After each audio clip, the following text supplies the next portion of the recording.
Olá, meus amigos, boa tarde. Estamos aqui então para continuar nossos estudos na disciplina Introdução ao Estudo do Direito. E aí nós vimos na aula anterior, nós estudamos Direito e Estado, e hoje nós entraremos então como título, como tema da nossa aula, a lei. Nós estamos então dando continuidade e aí veremos então a lei como nosso tema, partindo então das fontes do direito. Tá? Primeiro ponto que nós veremos então, quais são as fontes do direito. Então há uma diversidade de opiniões hoje em relação às fontes. Várias opiniões que concordam, outras discordam entre si, não há uma opinião formada. Mas existe aí algumas fontes que são aceitas pela maioria da doutrina. E aí nós veremos então essas fontes. A fonte significa o próprio sentido da palavra, conhecer da onde brota, onde nasce, onde começa, onde se inicia. Em relação ao direito não é o contrário, não é diferente. Nós vamos buscar então conhecer, compreender da onde que brota o direito então para a superfície, para onde é algo mais aparente, para que nós possamos compreendê-lo então. E aí as fontes elas distinguem em três espécies: fontes materiais, primeiramente as fontes históricas, as fontes materiais e as fontes formais, tá? Em relação às fontes históricas, são algumas ideias que acabam permanecendo, ideias permanentes. Elas indicam, então, o início das modernas instituições jurídicas. Tudo aquilo que é instituído hoje teve, então, o seu contexto histórico em alguma determinada época. E aí pode ser numa época diferente, um local diferente, as razões para a sua formação. Então, o retorno lá aos estudos de direito romano é extremamente importante hoje para a compreensão de como se dá, como foi formado então o direito atual. Então são as chamadas fontes históricas. Depois nós temos então as fontes materiais, que quer dizer que o direito ele é uma criação que se baseia no querer social, na vontade da coletividade. Então a sociedade é quem fornece ao legislador os elementos para que possam ser formados, estabelecidos os estatutos e as regras jurídicas. As fontes materiais, então, elas se compõem dos fatos sociais, ou seja, problemas que vão ocorrendo na sociedade, e aí através disso, esses problemas que são condicionados aí pelos fatores do direito, chamados fatores do direito, como a moral, economia, geografia, qualquer outra situação nesse aspecto, são os que condicionam, então, aí surge então o direito em si, tá? Então são as fontes materiais. Quais são as fontes materiais? Quais que podem ser então? A própria sociedade, o poder legislativo, o poder judiciário, quando faz as formas jurisprudências. Então são vários fatores que podem ser considerados, tá? São fontes materiais então do direito. Depois, em relação às fontes formais, são os meios daí, o próprio nome diz, os meios, a forma como o direito se expressa, as formas pelas quais as normas jurídicas, elas entram então no mundo jurídico, elas se tornam conhecidas. E aí, para que um processo jurídico, então, ele se constitua de fonte formal, é necessário que ele tenha, então, o poder de criar o direito, tá? Então, a forma como as normas entram no ordenamento jurídico. Essas são as fontes formais. Ou seja, significa criar, introduzir, então, no ordenamento jurídico, novas normas jurídicas, novas regras, tá? Essas seriam as fontes. Quais são exemplos de fontes formais do direito? Os costumes, os princípios, a jurisprudência, a doutrina. Então essas são fontes formais. Eu mencionei ali atrás também a jurisprudência, mas na verdade a fonte direta é o próprio poder judiciário, tá? O poder judiciário é uma fonte material. E aí as jurisprudências acabam sendo fontes formais, certo? E aí, nós temos então, analisando no contexto histórico, como fonte histórica, nós vimos aí que o direito, desde lá de Roma, ele então serve como fonte para o nosso direito hoje. Então vamos analisar um pouquinho o direito romano, que vai influenciar então o mundo ocidental, todo o ocidente, principalmente no que se refere ao direito privado. Então a era do direito romano, ela divide-se em três fases. O direito antigo, ou também chamado de pré-clássico, que vai de 754 a.C. a 126 a.C. Depois nós temos o direito clássico, que vai de 125 a.C. até 305 depois de Cristo. e aí o direito pós-clássico, que vai de 306 ao ano 565. Em relação a essas fases daí, essas são as eras do direito, né, do direito romano. Aí nós temos períodos históricos dentro dessas fases, ou temos essas fases dentro desse período histórico. O período é chamado de período régio, que é a fundação, desde a fundação ali, do início ali do período romano, do direito romano, até ali a realeza, que vai no ano 510 a.C., e aí nessa época o direito ele era, qual a característica do direito nessa época? Ele era costumeiro, então se dava pelos costumes, e ele era extremamente ligado à religião, tinha uma forte influência da religião. Depois nós temos o período republicano, que é onde o direito ele se emancipa do direito, ele se acaba, o direito ele se emancipa, ele busca então a sua emancipação, partindo então, buscando um Estado laico, ou seja, sem interferência da religião. E aí surgem jurisconsultos leigos, pessoas que não estão ligadas à religião para atuar no direito. Então, período republicano, que vai de 510 a.C. até o ano 27, também a.C. E aí nós temos o período do Principado, que vai com o Imperador Augusto no ano 27 a.C., até Diocleciano, em 285 depois de Cristo. Então esse período foi um período onde houve uma transição da república para a monarquia, uma monarquia absoluta. E aí tinha como fonte costumes, aí nesse momento já tinham as leis, já tinha algum edito dos magistrados, já havia alguma publicação em relação aos magistrados, havia algumas constituições imperiais que serviam também como fonte aí do direito, tinha alguns pareceres a jurisconsultos, então já havia se evoluindo o direito nesse sentido. Depois nós temos o período chamado de período dominato, ou a monarquia absoluta, que vai de 285 ao ano 565 depois de Cristo. Nesse momento, o imperador ele assume então integralmente o poder. Ele acaba sendo então a partir daí, durante esse período, a única fonte do direito. Então tudo aquilo que havia se conquistado, costumes, leis, jurisprudências que haviam se construindo, né, tinham outros nomes, pareceres, na verdade, jurisconsultos, tudo isso se perdeu e houve então essa monarquia absolutista como sendo o imperador a única fonte do direito.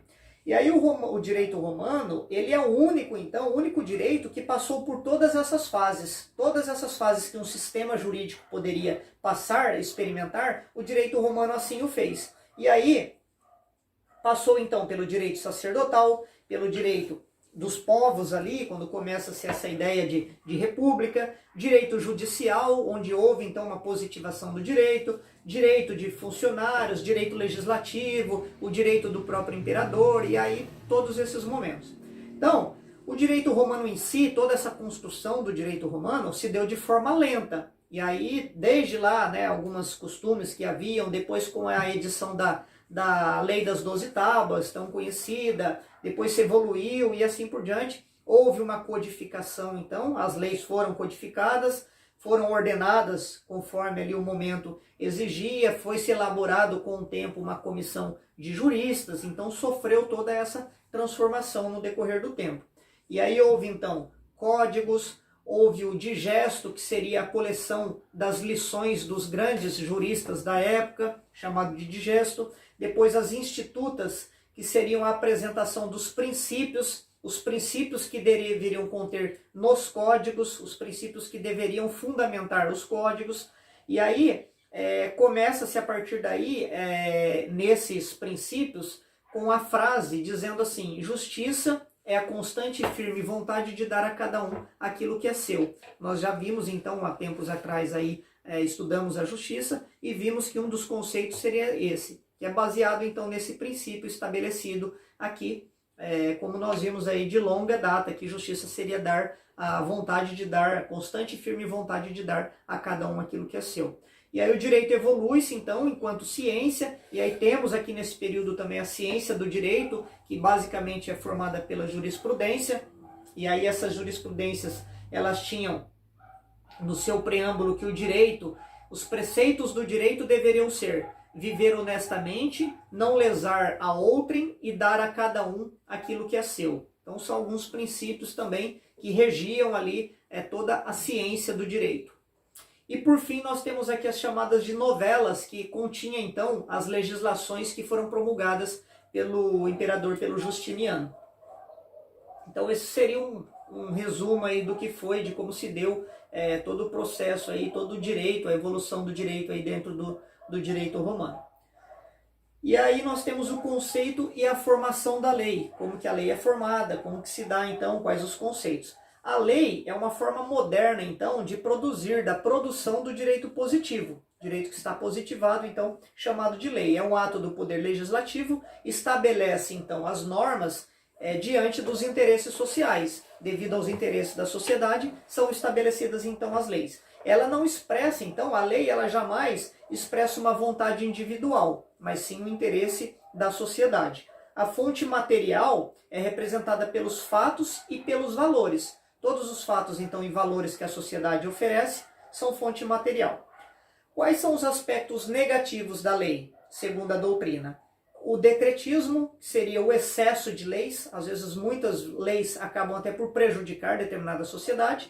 E o segundo aspecto negativo é os vícios do parlamentarismo, ou seja, quando o legislativo ele acaba se perdendo, buscando e discutindo assuntos inúteis, que não são pertinentes, que não são relevantes para determinada sociedade. Esses seriam os aspectos negativos. Porém, as falhas ainda seriam maiores se não houvesse as leis. Assim, pelo menos é entendido que se não houvesse as leis, ainda seria pior. Então, as vantagens acabam sendo maiores. Dentre as vantagens da positivação das leis, da elaboração das leis, está principalmente a segurança jurídica que nós estudamos aí também nas aulas anteriores. Então, essa seria uma das principais vantagens na elaboração das leis, a segurança jurídica, proporcionar uma segurança jurídica. Da onde que provém, então, o termo lei, a etimologia da palavra lei?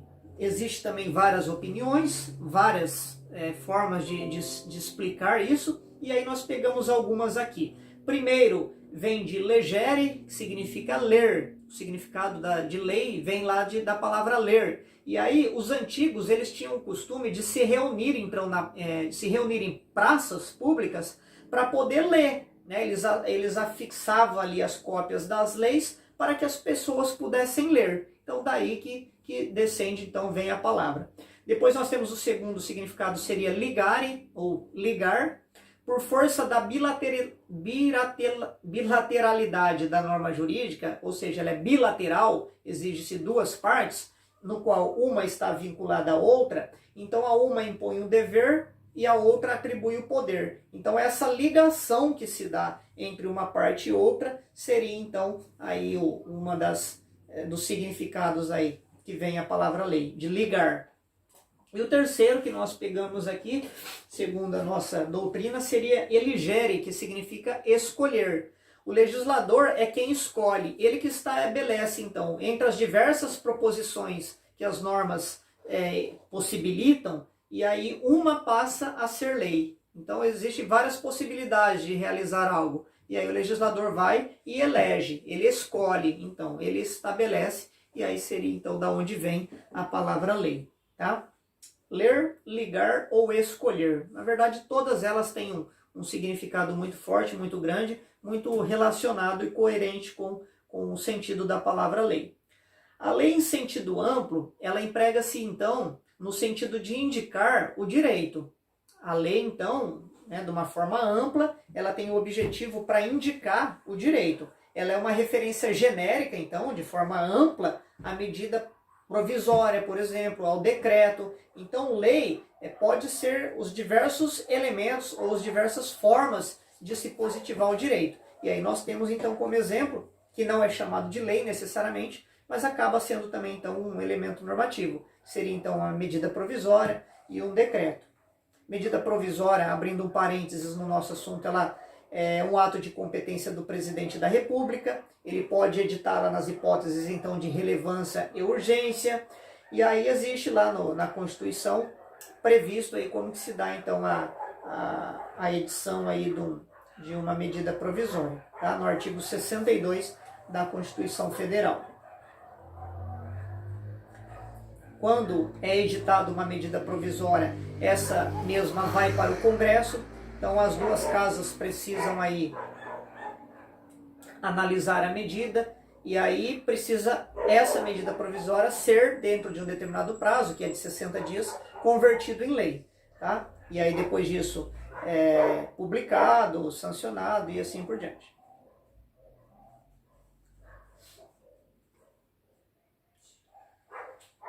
Esses atos, então, que são, falei sancionado não, né? Sancionado por já é o próprio presidente da República, só vai ser depois, então, publicada.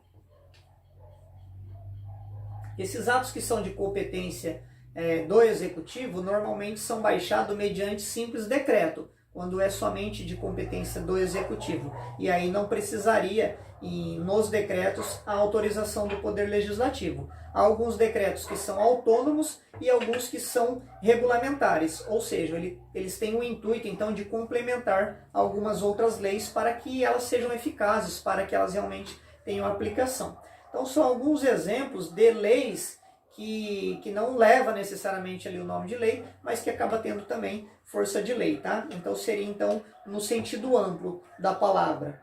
Depois nós temos a lei em sentido estrito, que seria um preceito comum e obrigatório, que é emanado, então, pelo próprio Poder Legislativo no âmbito da sua competência, tá? Então, quem pode fazer as leis, aí, nesse caso, em sentido estrito, seria somente o Poder Legislativo. Assim, a lei ela possui dois caracteres. Elas podem ser substanciais ou podem ser formais.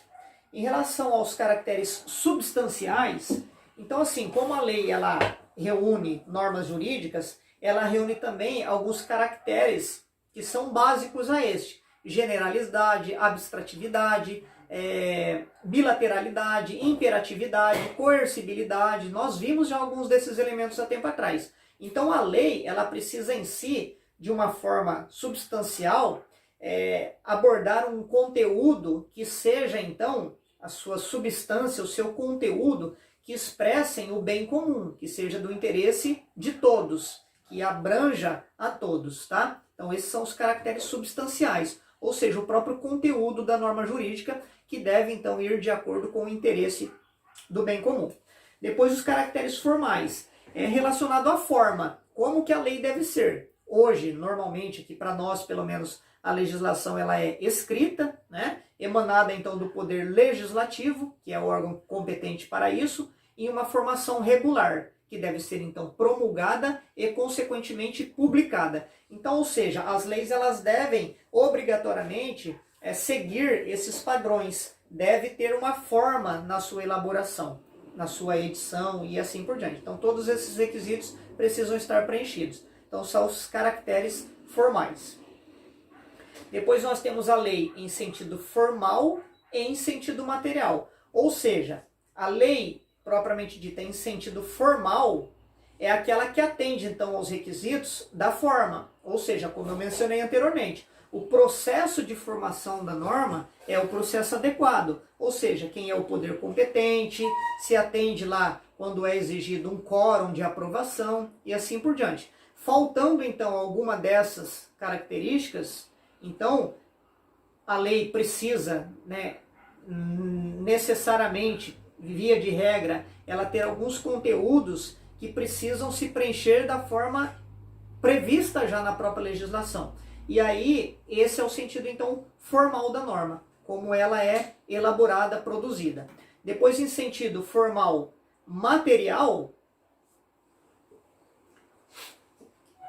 ela, além de preencher todos esses requisitos da forma no seu processo de elaboração, ela deve possuir, então, o conteúdo do próprio direito. Nós vimos que existem várias regras na sociedade. Algumas regras, elas não interessam para o direito. Então, para que alguma regra, para que alguma norma, ela realmente seja lei, para que ela tenha força de lei, ela precisa reunir a forma, então, como ela é elaborada, todo o processo ali na sua formação, assim como o seu conteúdo precisa ser relacionado ao direito, ou seja, precisa ter valor, importância para a sociedade. E aí nós temos a classificação da lei também em lei substantiva ou lei adjetiva. A substantiva, ela também é chamada de material, Então, tudo isso que nós estamos vendo são as classificações, como que se definem então as leis. Essa lei, então, classificada como substantiva ou material, ela reúne normas de conduta social que definem os direitos e os deveres da pessoa em suas relações de vida. Ou seja, como exemplo, nós podemos ter leis de direito civil, direito penal, direito comercial. Então, normalmente, esse tipo de lei, essas leis, elas trazem, então, essa aparência de substancialmente reger ali, apresentar tanto direitos como os deveres em relação às pessoas. Já a lei classificada como adjetiva também é chamada de formal, também como nós vimos anteriormente. Ou seja, é um agrupamento de normas, de regras jurídicas que definem os comportamentos, como então esses comportamentos devem ser definidos, principalmente em algumas questões no andamento processual. E aí nós temos direito processual civil, direito processual penal, que vai então descrever como que o direito deve ser aplicado. Tá? Nas outras nós temos as regras em si, a norma jurídica, e aqui nós temos o procedimento, como que aquelas leis então vão ser aplicadas. Tá? Então são chamadas de lei adjetiva ou lei formal. As leis que reúnem normas substantivas, que reúnem as duas, na verdade, lá, substantivas e as adjetivas, também são denominadas de institutos unos, ou seja, unitário, apenas um. E aí nós temos a lei de falência, que é um exemplo. Nós estudaremos lá quando formos estudar direito empresarial, veremos que a lei de falência, ela apresenta então tanto conteúdo, seria a substância, assim como os procedimentos, a forma, como que então eu dou efetividade àquelas leis. Tá? Seria um exemplo. Então a lei substantiva é naturalmente uma lei principal. Essa lei ela deveria pelo menos, né, ser conhecida por todos. Tá? A lei adjetiva, a lei formal, normalmente ela é mais conhecida, mais utilizada pelos operadores do direito, por aqueles que trabalham com direito, advogados, promotores, juízes, delegados e assim por diante. Quem participa, na verdade, de todo o contexto aí judicial, principalmente nas ações judiciais aí, tá? Geralmente são quem mais tem contato com as leis chamadas de adjetivas, leis formais.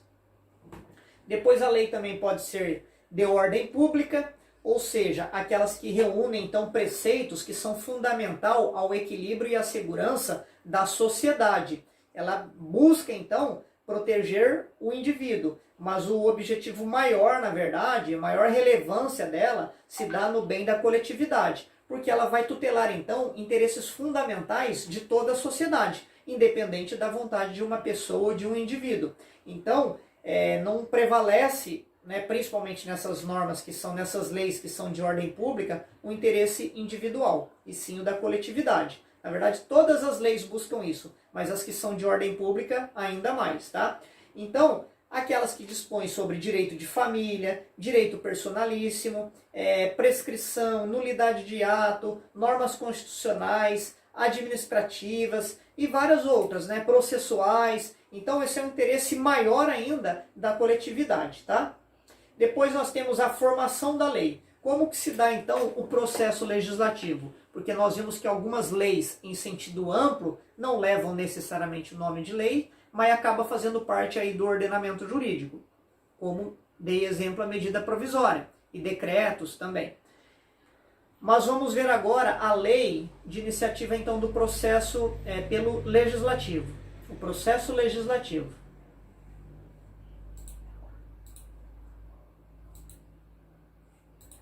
Nós temos aí então no artigo 61 da Constituição de 1988 que a iniciativa de leis complementares e ordinárias compete a qualquer membro ou comissão da Câmara dos Deputados, Senado Federal, Congresso Nacional, Presidente da República, STF, Tribunais Superiores, Procurador-Geral da República e aos cidadãos. Tá? Então a competência seriam aí de todos.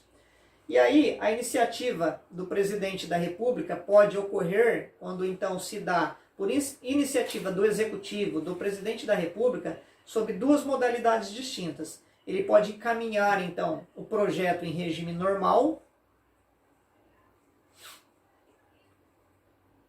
e pode encaminhar também por urgência, pedindo urgência.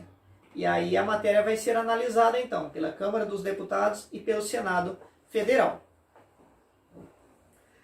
Normalmente apresenta-se então essas mesmas leis aí para as comissões técnicas, discussões, aprovações, e aí isso tramita nas comissões parlamentares.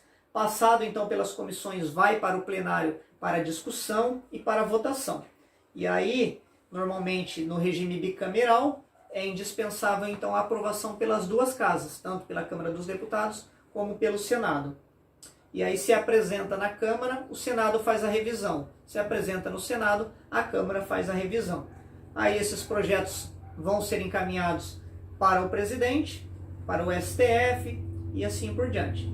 E aí cada um vai fazendo a revisão aí. Alguns órgãos acabam fazendo até o controle de constitucionalidade para ver se a lei é constitucional ou não. Após então vai para o presidente, que pode sancionar ou vetar a lei, e aí se for sancionado, essa lei é promulgada e consequentemente publicada. Se é rejeitado, aí o projeto de lei acaba sendo arquivado. Existe a possibilidade de emenda e assim por diante, que nós estudaremos mais a fundo adiante, tá bom? Mas então seria dessa forma. Normalmente, então, o Legislativo vai e apresenta, o outro órgão, a outra casa faz a revisão, passa nas comissões ali pertinentes, vai para a sanção do presidente, depois tem que ser promulgado e publicado. Resumidamente, seria isso.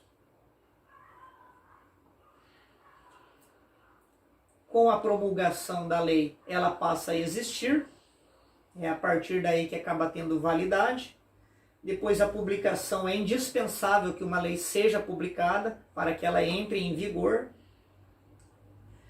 Existe também alguns outros tipos de lei delegada, que está prevista lá no artigo 68 da Constituição, prevendo a hipótese então do presidente solicitar a delegação para o Congresso legislar sobre alguma determinada matéria, e temos lá os requisitos, tá? Mas então seria isso, como se dá então o processo legislativo. Nós temos aí a obrigatoriedade da lei. Então a lei, ela é obrigatória de cumprimento por todos, tá? Esse é um do caráter imperativo do direito, né? A imperatividade aí das normas, buscando sempre o equilíbrio social. No artigo 3º da Lei de Introdução às Normas do Direito Brasileiro, diz que ninguém se escusa de cumprir a lei alegando que não conhece. Eu não posso jamais, em juízo, falar que eu cumpri, que eu não cumpri, ou que eu descumpri uma determinada norma porque eu não conhecia. Isso não vai mudar em nada, tá? Nós não podemos deixar de cumprir a lei simplesmente alegando que não conhecemos.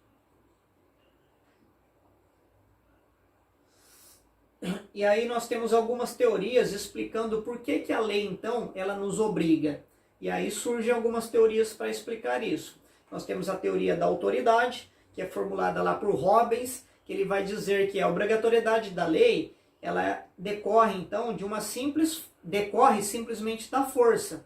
Ou seja, a norma jurídica, ela é impositiva, tá? Há uma força que torna possível a exigência da norma. E essa força é a própria vontade popular. Por meio do contrato social, como nós vimos, nós abrimos mão da nossa liberdade para que o Estado pudesse, então, nos garantir a segurança, a paz e assim por diante. Então, a própria vontade popular deu essa autoridade, então, para o Estado. Depois nós temos a teoria da valoração, que a norma, ela subordina, então, essa obrigatoriedade ao conteúdo ético, tá? É a teoria da valoração, ligada ao conteúdo ético. Nós temos as teorias contratualistas, para quem a norma jurídica é obrigatória, enquanto se deve, então, obedecer para que nós possamos, né, viver de acordo com o contrato que nós estabelecemos, então. Todos nós estabelecemos esse contrato, e para que esse contrato continue válido, nós, então, nos sujeitamos aí a normas, a obrigatoriedade das normas. Depois temos as teorias neocontratualistas, que dizem que a obrigatoriedade ou adesão são somente aqueles que lhes são subordinados. Então nós somos subordinados. A lei, então, ela condiciona somente aqueles a quem elas se destinam, tá? É a teoria neocontratualista. subordina então somente às partes. Depois temos a teoria positivista, que sustenta então que a norma jurídica deve ser considerada como um elo de corrente, e aí os precedentes constituem que a ordem jurídica já é pré-existente em uma determinada comunidade. Então, ou seja, quando nós nascemos, já existem normas positivadas. E isso, quando eu estou inserindo então numa determinada comunidade, por si só, isso já me traz obrigatoriedade ao cumprimento daquela determinada lei. Aí a lei ela deve ser aplicada, a sua aplicação se apresenta em várias etapas. E aí nós temos algumas fases da aplicação da lei. Primeira fase seria a diagnose do fato, ou seja, eu faço um levantamento dos acontecimentos e aguardo então para aplicar a lei. Ou seja, uma tarefa preliminar dos fatos. Então, antes de aplicar a lei, na verdade, o magistrado ele considera então a narrativa dos fatos, daquilo que ocorreu primeiramente, para depois aplicar a lei naquele caso pertinente. Depois tem a diagnose do direito, que seria a indagação se existe lei ou não que discipline o fato. Então, independente do que ocorreu no fato, houve um determinado fato, existe uma lei em relação àquilo? Existe. Então, aplica-se a lei. Tá? Eu vou analisar, então, primeiramente, na verdade, o direito, seria o inverso. Então, na primeira aqui que nós apresentamos, na aplicação, eu analisaria o fato em si, para depois verificar como eu vou aplicar a lei. Agora é o contrário, eu analiso primeiramente se existe uma lei em decorrência daquele fato, onde eu posso aplicar naquele fato. Depois nós temos a outra fase da crítica formal, que é onde, conhecendo os fatos e verificado se existe a lei, aí cumpre então ao aplicador de direito, aquele que vai aplicar o direito, examinar se o legislativo, quando elaborou aquela norma, se essa norma preenchia todos os requisitos formais. Então, se os requisitos formais estão coerentes, estão adequados para que aquela norma tenha validade. Tá? Então, é uma crítica, é um elemento daí no caso da aplicação da lei, se verifica então a aplicação da lei diante da crítica formal, onde eu analisaria os fatos, analisaria a existência da lei, mas verificaria se essa lei ela preenche, se ela foi realizada da forma correta. Tá? Como nós vimos lá, que as leis precisam então ser elaboradas no seu aspecto formal, precisa apresentar o seu aspecto, caráter formal. Depois, a aplicação, nós temos a fase da crítica substancial, é onde eu verifico então os elementos de validade e efetividade da lei quanto ao seu conteúdo, quanto à sua substância. Diferentemente da forma que ela foi elaborada, eu olho, na verdade, necessariamente o conteúdo. Principalmente hoje, em relação ao direito constitucional. Eu preciso analisar se os conteúdos ali que estão dentro de uma determinada lei, eles são constitucionais. Ou seja, se eles estão de acordo com a legislação máxima, com a hierarquia, analisando alguns aspectos aí de validade, então, da norma jurídica, tá? Principalmente daí em relação à sua substância, ao seu conteúdo. Depois nós temos a aplicação da lei de acordo com a sua interpretação. Então, verifiquei os fatos, verifiquei a lei, verifiquei a validade, tanto formal como substancial. Vai então o operador do direito, o aplicador do direito, interpretar. Ele vai interpretar a norma jurídica, o sentido e o alcance então daquela determinada norma. Seria um outro aspecto a ser aplicado em relação à lei. Então vamos relembrar. Na aplicação da lei, o que eu olho? Primeiramente, o fato. Tá? Seria o primeiro ponto. O segundo, eu olho se existe alguma... Segundo aspecto, eu olho se existe uma lei que vai condizer com aquele fato ocorrido. Terceiro aspecto, eu verifico se a lei ela preenche os requisitos formais na sua elaboração, na sua validação. Depois eu olho os elementos substanciais, o conteúdo dela, se ela é adequado, se ela é constitucional. Nós iremos estudar isso também mais adiante. Mas eu preciso analisar esse aspecto substancial. E depois eu faço a interpretação da lei, então. Que o aplicador do direito, ele verificado, então, todos esses outros anteriores, ele vai interpretar, então, o direito, interpretar a norma jurídica. E aí, por último, vencida todas essas etapas, é onde o Poder Judiciário, a autoridade judiciária, o Estado, ele vai então fazer efetivamente a aplicação da lei, a aplicação do direito, uma possível punição, sanção no caso de descumprimento e assim por diante. Então a premissa maior corresponde à lei em si. Depois a premissa menor seria o fato, a projeção das leis e, consequentemente, aí a sentença judicial. O principal ponto, então, seria em si a própria lei, mas eu preciso analisar, então, outros aspectos para que eu consiga efetivamente fazer, realizar a aplicação da lei no caso concreto. Então, são algumas formas aí de como se deve ser aplicado a lei. É lógico que nós iremos nos aprofundar em cada um desses pontos aqui que nós mencionamos. Posteriormente, nós iremos aí analisando mais a fundo cada um deles. Mas também de forma sucinta seria isso, a aplicação da lei. Como deve ser, então, nós vimos elaborado as leis, todo o processo que se dá na elaboração das leis, e depois como que ela se aplica. Vimos aí a obrigatoriedade, vimos o conceito do que vem ser a lei, tanto em sentido amplo e em sentido estrito, e aí buscando sempre estudar o mundo do dever ser, para que nós possamos, consequentemente, produzir isso, aplicar no nosso dia a dia, no que se refere ao direito. Bom, pessoal, ficamos por aqui, continuamos na aula seguinte.